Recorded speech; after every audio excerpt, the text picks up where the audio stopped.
أعوذ بالله من الشيطان الرجيم بسم الله الرحمن الرحيم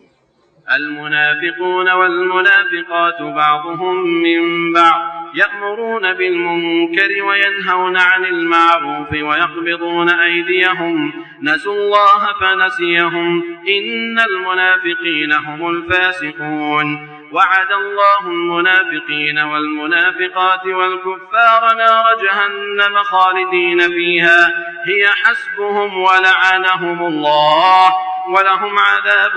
مقيم كالذين من قبلكم كانوا أشد منكم قوة وأكثر أموالا وأولادا فاستمتعوا بخلاقهم فاستمتعتم بخلاقكم كما استمتع الذين من قبلكم بخلاقهم وخضتم كالذي خاضوا أولئك حبطت أعمالهم في الدنيا والآخرة وأولئك هم الخاسرون ألم يأتهم نبأ الذين من قبلهم قوم نوح وعاد وثمود وقوم إبراهيم وأصحاب مدين والمؤتفكات أتتهم رسلهم بالبينات فما كان الله ليظلمهم ولكن كانوا أنفسهم يظلمون والمؤمنون والمؤمنات بعضهم أولياء بعض يأمرون بالمعروف وينهون عن المنكر ويقيمون الصلاة ويؤتون الزكاة ويطيعون الله ورسوله أولئك سيرحمهم الله إن الله عزيز حكيم وعد الله المؤمنين والمؤمنات جنات تجري من تحتها الأنهار خالدين فيها ومساكن طيبة في جنات عدن ورضوان من الله أكبر ذلك هو الفوز العظيم صدق الله العظيم. الحمد لله رب العالمين والصلاة والسلام على سيد المرسلين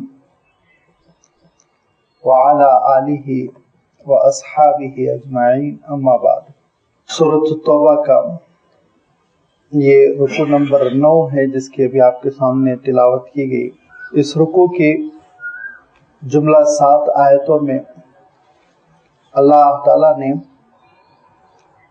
نفاق کی صفات کا تذکرہ فرمایا اور ایمان کی صفات کا تذکرہ فرمایا. یہ نفاق اور نفاق کی صفات اور پھر اس کے بعد اس کے بالکل برعکس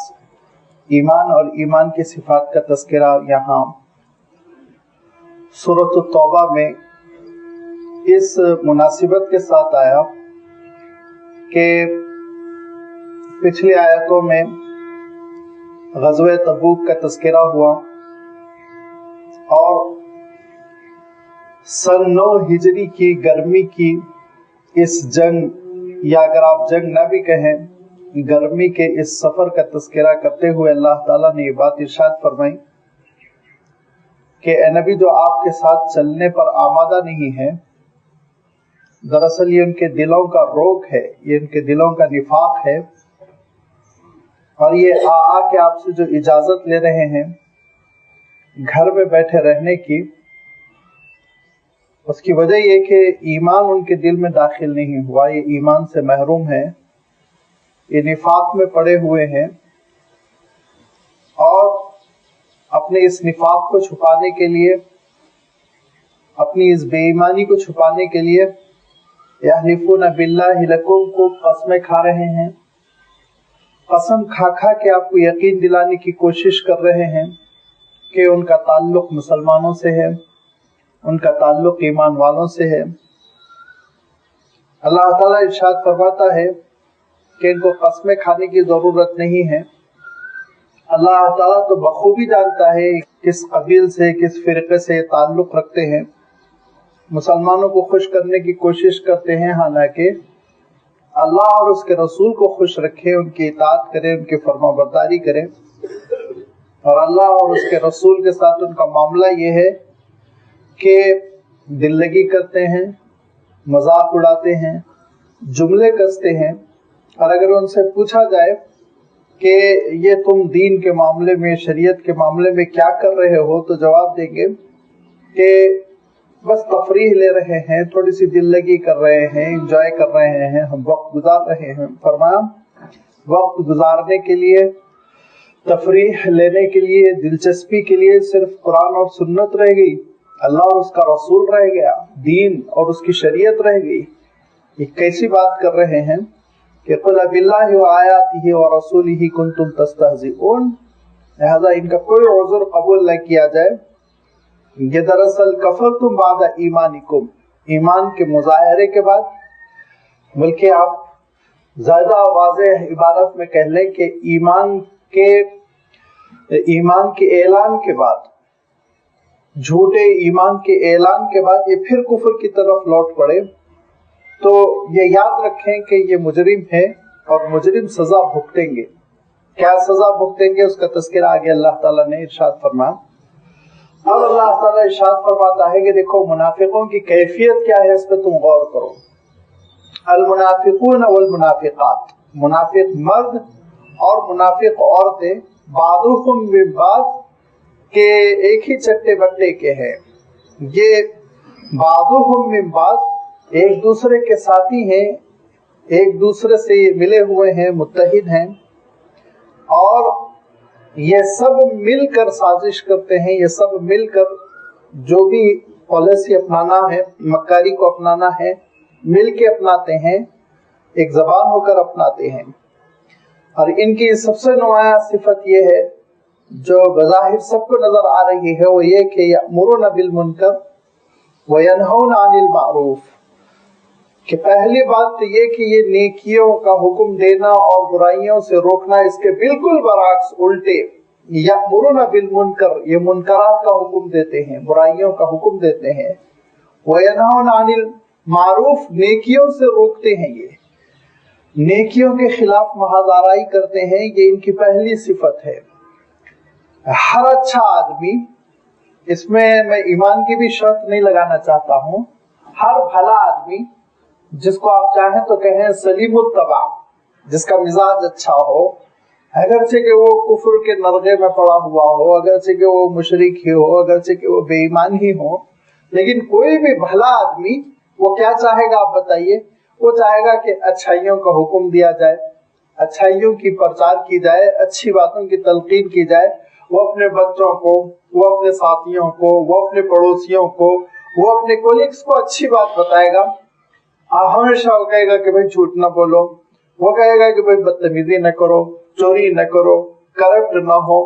تو اس میں ایمان کی بھی شرط نہیں ہے، اچھائیوں کی تلقین کرنے میں ایک انسان کا اپنا اندرونی ضمیر ہوتا ہے جو انسان کو اس بات پر آمادہ کرتا ہے کہ وہ اچھائیوں کی تلقین کرے، اور وہی ضمیر اس بات کا حکم دیتا ہے کہ برائیوں پر نکیر کرے۔ لڑتے جھگڑتے کیوں ہو، کرپشن کیوں کرتے ہو، زبان غلط کیوں استعمال کرتے ہو، وغیرہ وغیرہ۔ یہ وہ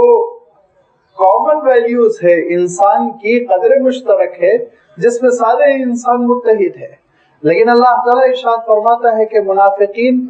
اس صفت کے بالکل برعکس، الٹے، ان کا عالم یہ ہے کہ یہ نیکیوں سے روکتے ہیں، نیکیوں سے روکتے ہیں اور برائیوں کے اوپر لوگوں کو آمادہ کرتے ہیں۔ اور آپ سوچیں گے کہ یہ کیسے گئے گزرے ہوں گے، کتنا غلط کام یہ کرتے رہے ہوں گے، اتنی بڑی غلطی کیسے اس کا ارتکاب کرتے رہے ہوں گے۔ لیکن اگر آپ اس کی تہ میں جائیے اور ذرا ہمارے اپنے موجودہ حالات کو بھی اینالائز کیجئے اور اس کو بھی تجزیہ و تحلیل کیجئے، تو آپ کو محسوس ہوگا کہ کبھی کبھی اس نفاق کی علامت اور اس نفاق کی عادت کا ہمارا معاشرہ بھی شکار ہو جاتا ہے۔ اور آگے تو اللہ تعالیٰ بڑی وضاحت کے ساتھ اس حقیقت کو بیان فرما رہا ہے۔ وہ کیسے، آپ غور کریے، کبھی کبھی ہم لوگ بھی آپس میں، اللہ تعالیٰ محفوظ رکھے، آپس میں ایک دوسرے کو برائیوں کی تلقین کرتے ہیں، برائیوں کی دعوت دیتے ہیں، گناہوں کی تلقین کرتے ہیں اور نیکیوں سے روکتے ہیں، بھلائیوں سے روکتے ہیں۔ کبھی کبھی ایسا ہوتا ہے ہماری ڈپارٹمنٹ میں ایک شخص ایسا آ جائے جو اینٹی کرپٹ ہو، ایماندار ہو، رشوت نہ لیتا ہو، تو سب مل کے اس کو نصیحت کرنے لگتے ہیں، اگر نصیحت کا لفظ یہاں اگر جمتا ہے، ورنہ تو اس کو فضیحت کرتے ہیں اور یہ کہتے ہیں کہ تم یہ کیوں نیک بنتے ہو، تم ہی ایک کیوں بھرے بنتے ہو، لے لینے میں کیا جا رہا، ارے خرچ نہیں کرنا ہے تو ہم کو دے دو لے کے۔ بہت سارے لوگوں سے یہ کہتے ہوئے سنا کہ اگر تم کو خود ضرورت نہیں ہے تو لے لو لے کے ہم کو دے دو۔ تو گناہوں کا حکم دینے والے اور نیکیوں سے روکنے والے آپ دیکھیں گے کہ بسا اوقات ایسے انسان خود ہم کو اپنے معاشرے میں نظر آتے ہیں۔ یہ وہ نفاق کی صفات ہیں جو انسانوں کے اندر پیدا ہو جاتی ہے، اور میں تفصیل نہیں کرنا چاہتا ہوں، ورنہ ہم اپنے گھریلو بات چیت پر بھی ذرا توجہ کریں۔ اور میاں بیوی مل کے جب بات چیت کرتے ہیں، گھر کے کنبے کے افراد جب مل کے بات چیت کرتے ہیں، تو کبھی کبھی ایسا ہوتا ہے، اللہ ہماری حفاظت فرمائے، کہ آپس میں ہم ایک دوسرے کو برائیوں کی تلقین کرنے لگتے ہیں اور حرام کاریوں کا حکم دینے لگتے ہیں، اور نیکیوں سے روکنے اور نیکیوں پر کیسے پابندی لگائیں، روک لگائیں، اس کے بارے میں تدبیریں کرنے لگتے ہیں۔ سوچنے لگتے ہیں کہ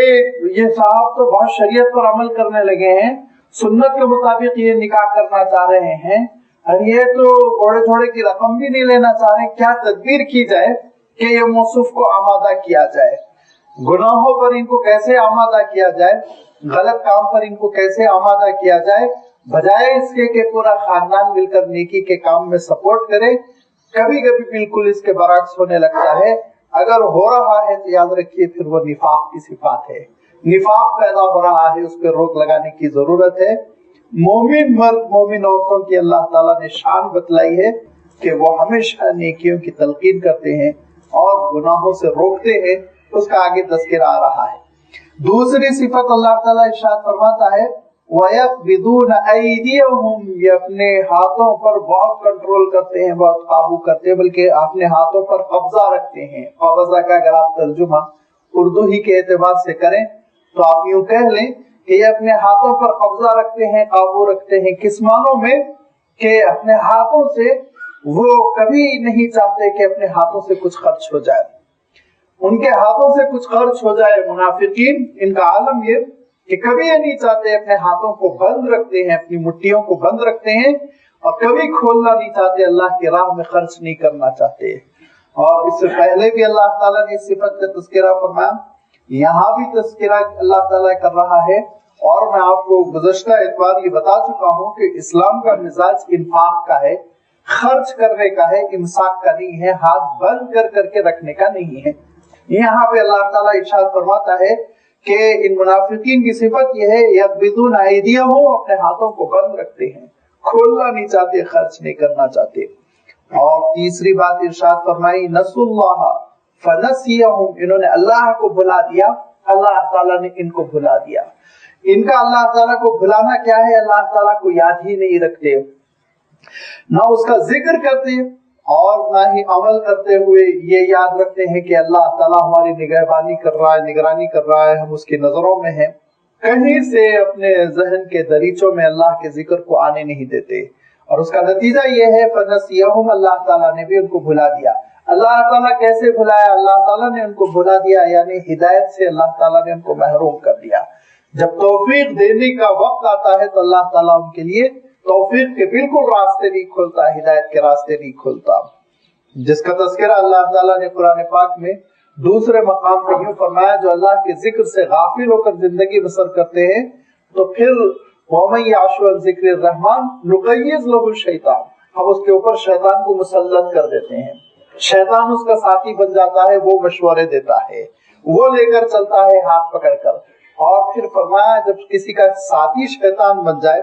کسی کا مشیر شیطان بن جائے، کسی کا رہبر ہی شیطان بن جائے، فساء قرینا، اس سے بدترین اس کا رہبر کون ہو سکتا ہے، کہاں پہنچائے گا ذرا تم تصور کر لو۔ تو اللہ تعالیٰ کے ذکر سے کبھی محروم نہیں ہونا چاہیے، اللہ تعالیٰ کو نہیں بھلا دینا چاہیے، ہمیشہ اللہ تعالیٰ کو یاد رکھنا، اللہ تعالیٰ کو یاد رکھنا۔ اور اللہ تعالیٰ کو یاد رکھنے ہی کے لیے اللہ تعالیٰ نے نماز فرض فرمائی، اقیم الصلاۃ لذکری، مجھے یاد کرنے کے لیے نماز پڑھو دن میں 5 موقعوں پر۔ اور اس کے ساتھ ساتھ اللہ کو یاد رکھنے کے لیے حضور اکرم صلی اللہ علیہ وسلم نے تلقین فرما دی، کھانا کھاؤ تو اللہ تعالیٰ کے نام سے کھاؤ، اور کھانے سے فارغ ہو جاؤ تو اللہ کا شکر ادا کرو، پانی پی لو تو اللہ کا نام لے لو، پانی پینے سے فارغ ہو جاؤ تو اللہ کا ذکر کر لو، سونے لگو، آرام کا وقت ہو جائے تو اللہ کے نام پر لیٹو، صبح بیدار ہو جاؤ تو اللہ تعالیٰ کا نام لے لو، اللہ تعالیٰ کے نام سے کبھی غافل نہ رہو، ہمیشہ تمہاری زبان پر اللہ تعالیٰ کا نام رہے۔ ایسے حضور اکرم صلی اللہ علیہ وسلم نے تاکید اور تلقین فرمائی، اتنی تاکید فرمائی کہ ایک صاحب نے کہا کہ اللہ کے رسول دور دراز علاقے میں رہتا ہوں، اگر آپ شریعت کے احکام کی لمبی لسٹ دیں گے مجھے یاد نہیں رہے گا، وہ زمانہ تو یہ موجودہ دور کی طرح تھا نہیں سی ڈی کا لسٹ کا، تو انہوں نے کہا کہ اللہ کے رسول آپ مجھے مختصر سی ایسی بات ارشاد فرمائیں کہ اس کو میں حرز جاں بنا لوں، ہمیشہ اس کو یاد رکھوں۔ تو حضور اکرم صلی اللہ علیہ وسلم نے ارشاد فرمایا لا یزال لسانک رطبا بذکر اللہ، تمہاری زبان اللہ کے ذکر میں ہمیشہ تر رہے تو تم پھر کامیاب ہو جاؤ گے۔ جب ہمیشہ تم اللہ کو یاد کرتے رہو گے اور اللہ کی یاد سے غافل نہیں رہو گے تو انشاءاللہ اللہ تعالیٰ بھی تم کو یاد رکھے گا۔ حضور اکرم صلی اللہ علیہ وسلم ارشاد فرماتے ہیں تم اپنی مجلسوں میں یاد کرو، تمہاری مجلس سے کیا ہے معمولی سی، تو اللہ تعالیٰ اپنی مجلسوں میں تم کو یاد کرے گا، اور اس کی مجلس سے کیا ہے ملائے اعلیٰ کی، جبرائیل و میکائیل کی، فرشتوں کی، صف بستہ کھڑے ہوئے اللہ کو یاد کرنے والے فرشتوں کی، اس میں وہ تمہارا تذکرہ کرے گا۔ لہذا نفاق کی علامت کیا ہے؟ نفاق کی علامت یہ ہے کہ اللہ تعالیٰ کو بھلا دینا، اور حضور اکرم صلی اللہ علیہ وسلم نے ان کی اس خصلت اور اس عادت کی وضاحت کرتے ہوئے ارشاد فرمایا وَلَا يَذْكُرُونَ اللَّهَ إِلَّا قَلِيلًا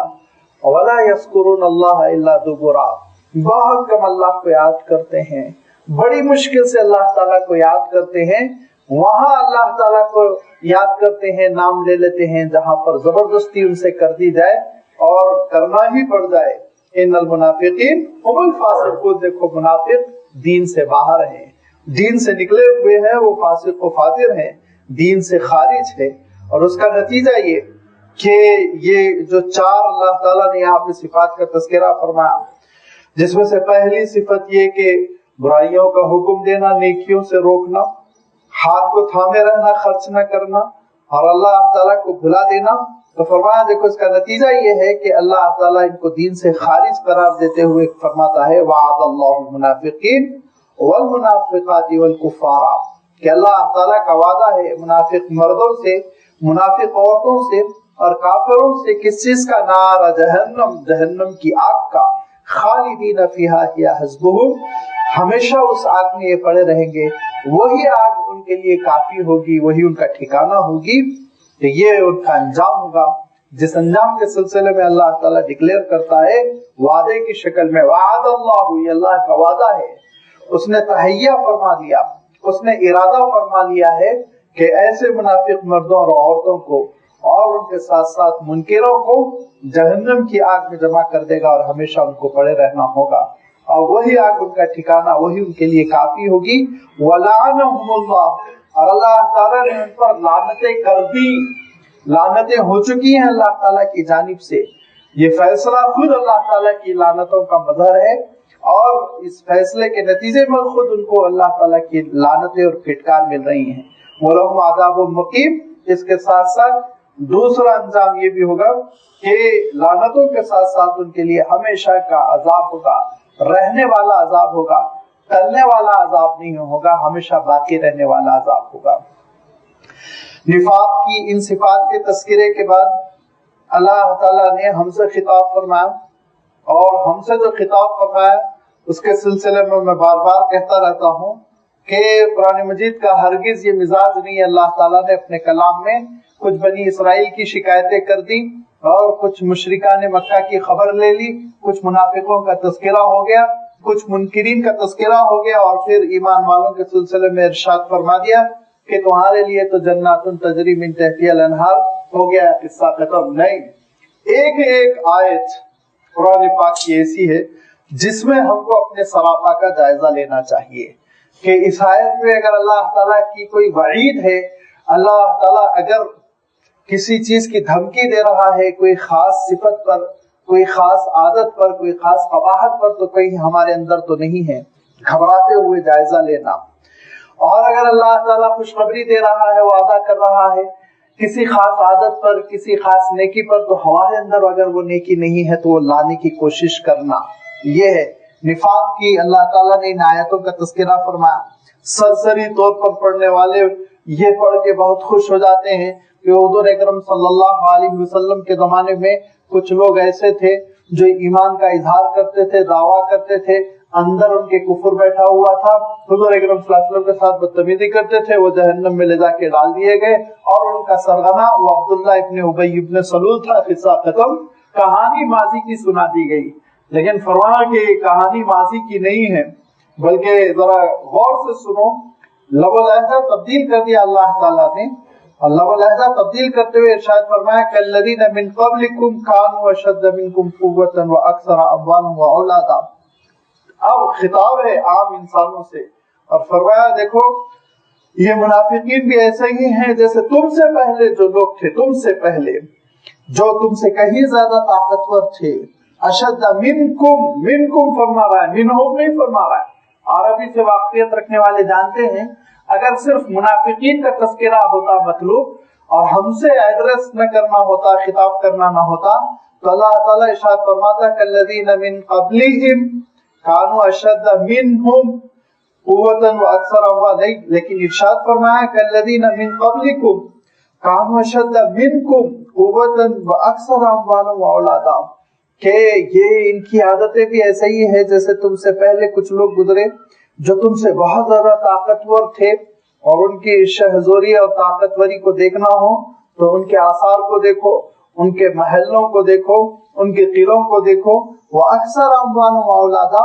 اور ان کی دولت بھی تمہاری دولت سے زیادہ تھی، اور ان کے بچے بھی تمہارے بچوں سے زیادہ تھے، ان کی اولاد بھی تمہاری اولاد سے زیادہ تھی۔ تمہاری تو 2 ہی اولادیں ہوتی ہیں، ان کی تو 20 40 ہوتی تھی، اور تمہارے پاس تو پیسے جو بھی ہیں وہ تو پلاسٹک کی کاٹ کی شکل میں پڑے ہوئے ہیں یا پھر کاغذ کے ٹکڑوں کی شکل میں پڑے ہوئے ہیں، ان کے پاس تو سونے کی اینٹیں پڑی ہوتی تھی، ان کے پاس ہیرے ہوتے تھے، جواہرات ہوتے تھے، لیکن ان کا کیا عالم ہوا؟ فاستمتعوا بخلاقہم، کہ انہوں نے اپنے حصے سے خوب انجوائے کیا اپنے وقت پر، بڑے ناچ گانے ہوئے ان کی حویلیوں میں،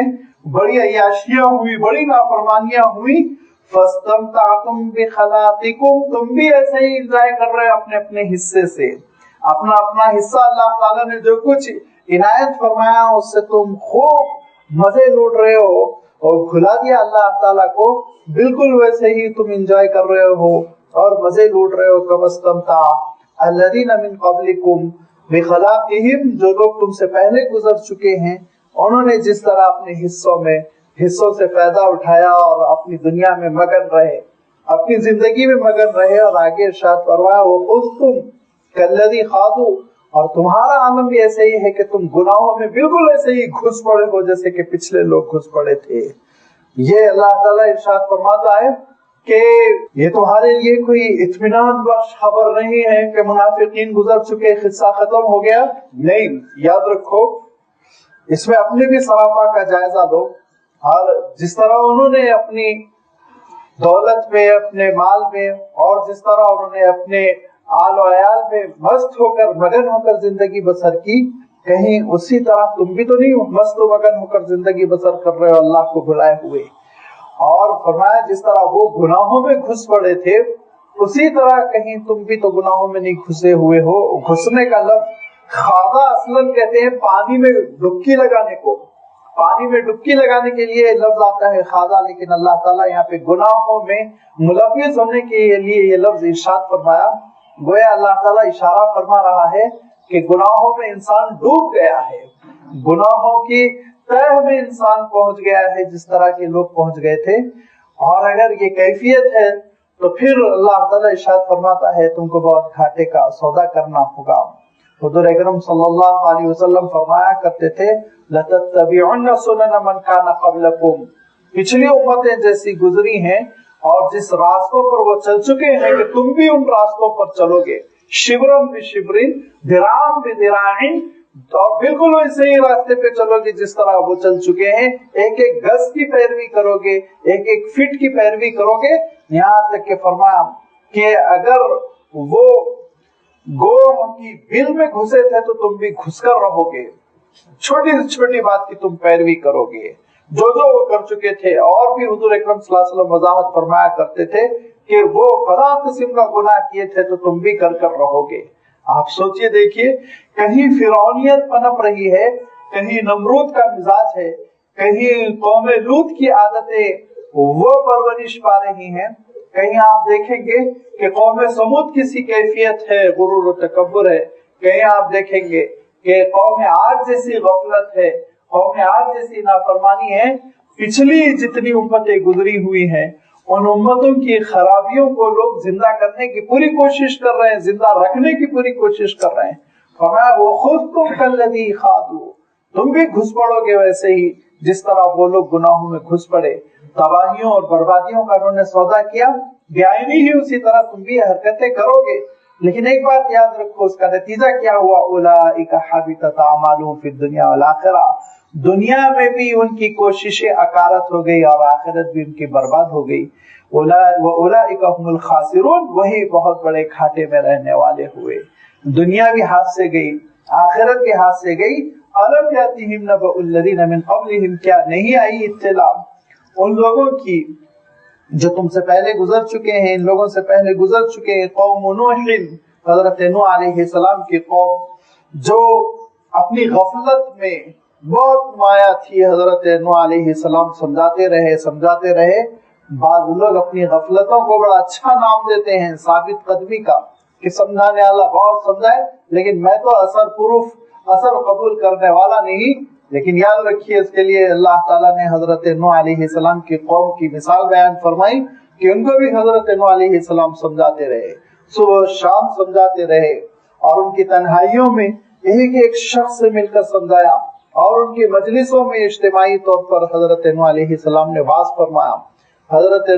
نوح علیہ السلام نے اسلوب بدل کر سمجھایا۔ حضرت نوح علیہ السلام نے بڑی خیرخواہی کے ساتھ سمجھایا، محبتوں کے ساتھ سمجھایا، اپنے دیرونہ تعلق کی دہائی دے دے کے سمجھایا، لیکن لوگوں نے غفلت کے پردوں کو چاک نہیں کیا، اور اس کا نتیجہ یہ ہوا کہ ایک عالمگیر سیلاب کے وہ شکار ہو کر ختم ہو گئے۔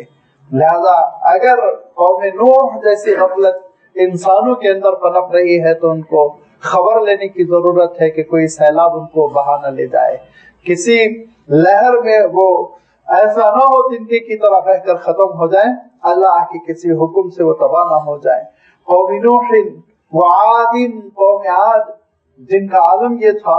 کہ بڑے زوراور تھے اور جسمانی طور پر طاقتور تھے، لمبے چوڑے تھے، قوی ہیکل تھے، اور حضرت ہود علیہ السلام کی باتوں کو انہوں نے نہیں مانا۔ حضرت ہود علیہ السلام کی وہ مخالفت کرتے رہے، مذاق اڑاتے رہے، یہاں تک کہ آندھی نے ان کو اٹھا کے پٹک دیا۔ تو اپنی طاقت پر غرور اور اپنے قوی ہیکل ہونے پر، جسمانی صلاحیتوں پر مغرور ہو کر کہیں ایسا نہ ہو شریعت کی انسان مخالفت کر جائے اور کسی آندھی کا وہ شکار ہو جائے۔ وہ سمودا، اور حضرت صالح علیہ السلام کی قوم سمود، اس کے اندر سرکشی پیدا ہوئی،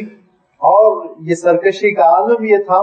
کہ انہوں نے پہاڑوں میں خود کے گھر بنا رکھے تھے اور سمجھتے تھے کہ اللہ تعالیٰ کے عذاب کے شکار نہیں ہوں گے۔ بہت سمجھایا حضرت صالح علیہ السلام نے، لیکن اتنی بغاوت، اتنی سرکشی کہ حضرت صالح علیہ السلام کے معجزے کو، اونٹنی کو انہوں نے اس کی کوچے کاٹ دی، ختم کر دیا، ہلاک کر دیا۔ تو اللہ تعالیٰ کا فیصلہ آیا، ایسا زبردست زلزلہ اور ایک ایسی چنگھاڑ، ایک ایسی آواز کہ دہل کر رہ گئے، ان کے سینے پھٹ کر رہ گئے، ان کے گھر ان کے لیے قبرستان بن گئے۔ وہ قوم ابراہیم، حضرت ابراہیم علیہ السلام کی مخالفت کرنے والا نمرود، جس کے بارے میں تاریخ بتاتی ہے کہ اس دنیا کی جتنی سیولائزیشن ہے اس میں سب سے پرانی سیولائزیشن وہ کلدان کی ہے، حضرت ابراہیم علیہ السلام کی قوم کی ہے، لیکن کہاں باقی رہ گئی؟ اللہ تعالیٰ نے برباد اور ہلاک کر دیا۔ واصحاب مدین، اور حضرت شعیب علیہ السلام کے مخاطبین جو اپنے کاروبار کو ایسے پھیلا رکھے تھے بے ایمانی کی بنیاد پر کہ خوب نفع کماتے، لوگوں کو دھوکہ دیتے، بہت سمجھایا، حضرت شعیب علیہ السلام نے بات نہ مانی، اور ان کے اوپر ایسے عذاب آیا جسے اللہ تعالیٰ ارشاد فرماتا ہے کہ قندیل لٹکا دی گئی ہو، اوپر سے دھیرے دھیرے ان پر عذاب آتا چلا گیا۔ والمؤتفقات، اور ان بستیوں کو بھی یاد کر لو جن کو اللہ تعالیٰ نے الٹ دیا اللہ تعالیٰ نے، کہ حضرت لوط علیہ السلام کی قوم بے حیائی کی ایسی عادی ہو گئی کہ حضرت لوط علیہ السلام رو رو کے سمجھاتے رہے، لیکن انہوں نے بات نہیں مانی تو اللہ تعالیٰ نے ان کی بستی کو الٹ دیا۔ ارشاد فرمایا اتتہم رسلہم بالبینات، ان سب کے پاس ہمارے رسول نشانیوں کے ساتھ، واضح آیات کے ساتھ، دلائل کے ساتھ، معجزات کے ساتھ پہنچتے چلے گئے، سمجھاتے چلے گئے۔ فما کان اللہ لیظلمہم، اللہ تعالیٰ ہرگز ظلم نہیں فرماتا، ولیکن کانوا انفسہم یظلمون، لیکن یہ لوگ خود اپنے آپ پر ظلم کرنے والے تھے، انہوں نے اپنے آپ پر ظلم کیا، یہاں تک کہ عذاب کے شکار ہو گئے۔ لہذا سوچ لو کہ تم ان منافقین کی روش پر چلنا چاہتے ہو جو برائیوں کی تلقین کرتے ہیں، جو نیکیوں پر رکاوٹیں قائم کرتے ہیں، اور جو اللہ کی راہ میں خرچ نہیں کرنا چاہتے، اور جو اللہ کو بھلا کر زندگی بسر کرنا چاہتے ہو، تو سوچ لو کہ ان پچھلے زمانے کی بڑی بڑی قوموں کا کیا حشر ہوا۔ اور ان قوموں کو اگر تم ان قوموں کی حیثیت معلوم کرنا ہو اور ان قوموں کی تم صلاحیت معلوم کرنا چاہتے ہو تو ذرا گھوم پھر کر دیکھو، دیکھ لو فرعون کی عمارتوں کو، دیکھ لو آج تک ہزاروں سال گزر جانے کے باوجود سینہ پھیلائی ہوئی کھڑی ہوئی ہیں فلک بوز قسم کی عمارتیں۔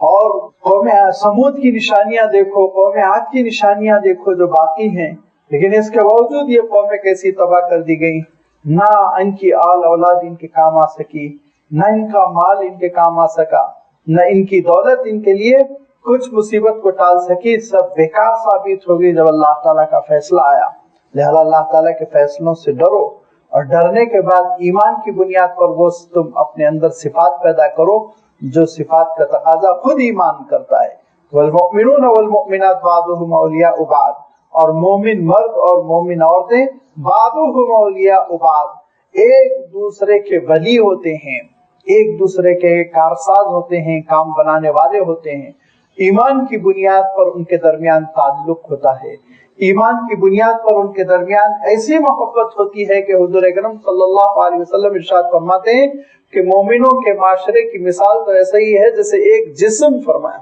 ایک جسم کالجسد الواحد، ارشاد فرمایا کہ اگر کسی کے پیر کی انگلی میں کانٹا چبھا ہوا ہے تو بھیجا اس کی تکلیف کو محسوس کرتا ہے، دماغ اس کی تکلیف کو محسوس کر کے رات بھر نیند نہیں آتی، بخار چڑھ جاتا ہے، کروٹیں بدلتا وہ رہ جاتا ہے۔ یہ تھوڑی ہوتا ہے کہ ہاتھ یہ کہے کہ پیر زخمی ہے تو میں کیا کروں، دل یہ کہے پیر زخمی ہے تو میں کیا کروں، آنکھ یہ کہے کہ دل زخمی ہے تو میں کیا کروں، نہیں، جسم کے سارے آرگنز اس کی تکلیف کو محسوس کرتے ہیں، بخار میں تب جاتے ہیں۔ حضور اکرم صلی اللہ علیہ وسلم ارشاد فرماتے ہیں کہ مومنوں کی مثال آپس میں ایک دوسرے سے محبت، آپس میں ایک دوسرے سے تعلق، اور آپس میں ایک دوسرے سے الفت میں بالکل ایسا ہی ہے جس جسم ایک جسم کے کسی حصے میں تکلیف ہو تو پوری کی پوری باڈی اس کو فیل کرتی ہے، نہ صرف فیل کرتی ہے بلکہ اس کا ریئیکشن ظاہر ہوتا ہے کہ چوٹ تو ایک کسی کنارے پر ہے، بخار سارے جسم پہ چڑھا ہوا ہے۔ کیا کبھی آپ نے یہ سنا کہ پیر کو بخار آیا ہوا ہے سارا جسم آرام سے سو رہا ہے؟ کیا کبھی کسی نے یہ بات سنی کہ ہاتھ درد سے بے چین ہے باقی سارا جسم آرام کے ساتھ سو رہا ہے؟ کبھی ایسا نہیں ہوا۔ تو حضور اکرم صلی اللہ علیہ وسلم ارشاد فرماتے ہیں ایمان والو تمہاری مثال ایسے ہی ہونی چاہیے۔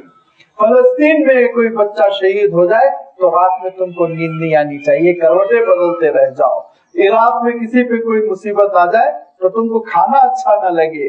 کہیں تم سن لو امریکہ میں ایمان والوں کے ساتھ کوئی ایسا معاملہ ہوا کہ مصیبت ہو گئی تو پھر تم کو یہاں ہندوستان میں بے چینی محسوس ہونی چاہیے۔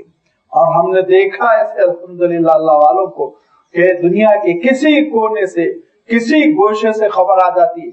کہ مسلمانوں کے ساتھ یہ حادثہ ہوا ہے، ایمان والوں کے ساتھ یہ حشر ہوا ہے، تو پھر ان کے حلق سے کھانا نہیں اترتا، وہ روتے تھے، گڑ گڑاتے تھے، تڑپ جاتے تھے۔ آپ کو معلوم ہونا چاہیے کہ مولانا علی میاں صاحب رحمۃ اللہ علیہ کو اخبار نہیں دیا جاتا تھا صبح میں، نیوز پیپر ان کو 12 بجے سے پہلے نہیں دیا جاتا تھا، کیونکہ لوگ جانتے تھے کہ اگر صبح سویرے وہ کوئی ایسی بری نیوز پڑھ لے تو پھر دن بھر کا ان کا کھانا آنا جائے گا، ناشتہ واشتہ سب ختم ہو جائے گا، اور ان کے اوپر ایسا غم کا بوجھ رہے گا جس کی وجہ سے نہ ہنسیں گے، نہ بولیں گے، نہ کھائیں گے، نہ پیئیں گے، بالکل خاموش۔ لہذا بالکل اس وقت جب کہ ناشتے وغیرہ سے فارغ ہو لیتے اپنے دن بھر کے لکھنے پڑھنے کے کاموں سے فارغ ہو لیتے، جب جا کے اخبار سامنے رکھتے تھے تاکہ اگر کوئی بری اطلاع بھی ہو تو اس کا زیادہ اثر وہ نہ لے سکیں۔ یہ مومنوں کی مثال دیتے ہوئے اللہ کے رسول صلی اللہ علیہ وسلم ارشاد فرماتے کہ آپس میں ایسی محبت ہونی چاہیے جیسے جسم کے اعضاء کو، ہر ایک باڈی کے آرگنز کو ایک دوسرے سے تعلق ہوتا ہے۔ اولیاء و بعض فرمایا، ایک دوسرے کے حمایتی کارساز، کام بنانے والے، بالکل ہم لوگوں کی موجودہ زندگی کے الٹا ایک دوسرے کا کام بگاڑنے والے،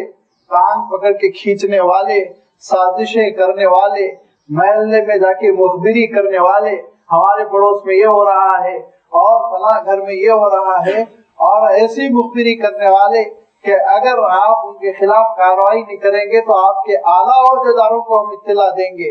اور رشتہ داروں میں کبھی کبھی ایک دوسرے کو دوڑا لینے والے، یہ ہمارا مزاج ہو گیا ہے۔ کیسی صورتحال ہو چکی ہے، بالکل حالات بدل چکے ہیں، اور اسی لیے یہ ذلت ہے، یہ پشیمانی ہے، یہ صورتحال ہے کہ ہر روز ایک ملک جا رہا ہے، ہر روز ایک نئی مصیبت آ رہی ہے، ہر روز آپ دیکھیں گے نئے نئے حملے ہو رہے ہیں، تباہ کر دیا جا رہا ہے، سینکڑوں کو شہید کر دیا جا رہا ہے۔ اس کی وجہ یہ ہے کہ آپس میں محبتیں نکل گئی، آپس میں ایک دوسرے کی رعایت نکل گئی، ایمان کی بنیاد پر لڑنے والے ہو گئے، اور محلوں میں لڑنے والے، اور خاندانوں میں لڑنے والے، اور مسجدوں میں آ کے لڑنے والے، اور مسجدوں میں مقدمے کرنے والے اب یہ امت بن کر رہ گئی۔ حضور اکرم صلی اللہ علیہ وسلم نے تو فرمایا تھا کہ ایک جسم کی طرح ہو، اور حضور اکرم صلی اللہ علیہ وسلم کی تربیت کا نتیجہ یہ ہوا کہ ایسی صحابہ میں ایک دوسرے سے محبت کہ آپ اس کا اندازہ یوں لگا سکتے ہیں کہ حضرت علی رضی اللہ تعالیٰ عنہ نے حضرت عثمان رضی اللہ تعالیٰ عنہ کے گھر میں اپنے دو پیارے چہیتے صاحبزادوں کو، حضرت حسن اور حضرت حسین کو پہرے دار بنا کے کھڑا کر دیا، پہرے دار بنا کے کھڑا کر دیا۔ سن 37 ہجری میں، ہجرت کا 37واں سال چل رہا ہے، حضرت عثمان رضی اللہ تعالیٰ عنہ کے خلاف باہر کے لوگ آئے ہوئے سازشیں کر رہے ہیں، مدینہ منورہ کا ماحول بگڑا ہوا ہے۔ حضرت امیر معاویہ نے کہا آپ مدینہ چھوڑ کے آ جائیے، ملک شام میں آپ کی سپورٹ کروں گا۔ حضرت عثمان نے کہا کہ میں مدینہ النبی کو چھوڑنے والا نہیں، میں اللہ کے رسول کے شہر کو چھوڑ کے کہیں نہیں جاؤں گا۔ تو حضرت علی رضی اللہ تعالیٰ عنہ نے کہا کہ آپ امیر المومنین اجازت دیجئے کہ جتنے یہ باغی باہر سے آ گئے ہیں ان سب کی گردن کاٹ کے ہم رکھ دیں۔ تو حضرت عثمان نے صاف کہا کہ میں ہرگز اس بات کی اجازت نہیں دوں گا کہ میرے لیے سوئی کے ناکے کے برابر خون بہایا جائے،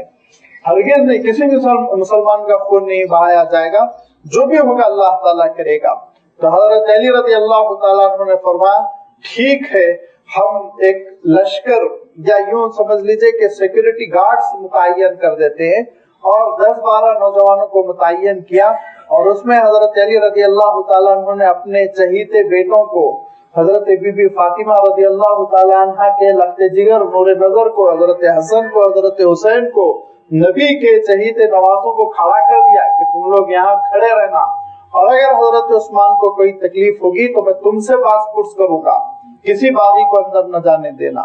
حضرت عثمان رضی اللہ تعالیٰ عنہ خواب میں دیکھا، اور خواب میں یہ دیکھ کے حضرت نائلہ سے فرماتے ہیں کہ میں نے خواب میں اللہ کے رسول کو دیکھا، وہ کہہ رہے ہیں کہ کل افطار کو ہمارے ساتھ کرنا، لہٰذا آج میں روزہ رکھ رہا ہوں، اور ان سارے نوجوانوں کو جمع کر کے کہا تم لوگ اپنے اپنے کام پر چلے جاؤ۔ ان لوگوں نے کہا ہم ہٹیں گے نہیں۔ حضرت علی نے نامزد کیا ہے، حضرت عثمان رضی اللہ تعالیٰ عنہ سب کو اس طرح سمجھاتے ہیں کہ پھر وہ دھیرے دھیرے چلے جانے لگتے ہیں۔ سب سے اخیر میں حضرت حسن اور حضرت حسین جاتے ہیں، بہت سمجھایا چلے جاؤ بیٹو، کوئی کام نہیں ہے، کوئی مسئلہ نہیں ہے، نہ گھبراؤ، اللہ حفاظت کرنے اللہ ہے۔ سب سے اخیر میں حضرت حسن اور حضرت حسین گئے، اور اس کے بعد پھر دشمن نے موقع پا کر حضرت عثمان کو شہید کیا۔ یہ ایمان کی بنیاد پر تعلق کہ اپنے نوجوان بچوں کو، اپنی نوجوان اولاد کو آپ سوچئے، اپنے نوجوان بیٹوں کو خطرے میں ڈالنا آخری درجے کے انسان کی امتحان کی بات ہوتی ہے۔ حضرت علی رضی اللہ تعالیٰ عنہ نے حضرت عثمان کی حفاظت کے لیے یہ قدم اٹھایا، اس سے آپ اندازہ کر سکتے ہیں کتنی محبت رہی ہوگی آپس میں، کتنا تعلق رہا ہوگا۔ ایمان کی بنیادوں پر تعلق فرمایا کہ یہ مومنوں کی پہلی نشانی ہے۔ جھگڑے کرو چھوٹی چھوٹی باتوں پر، چھوٹے چھوٹے عہدوں کے لیے جھگڑے، اور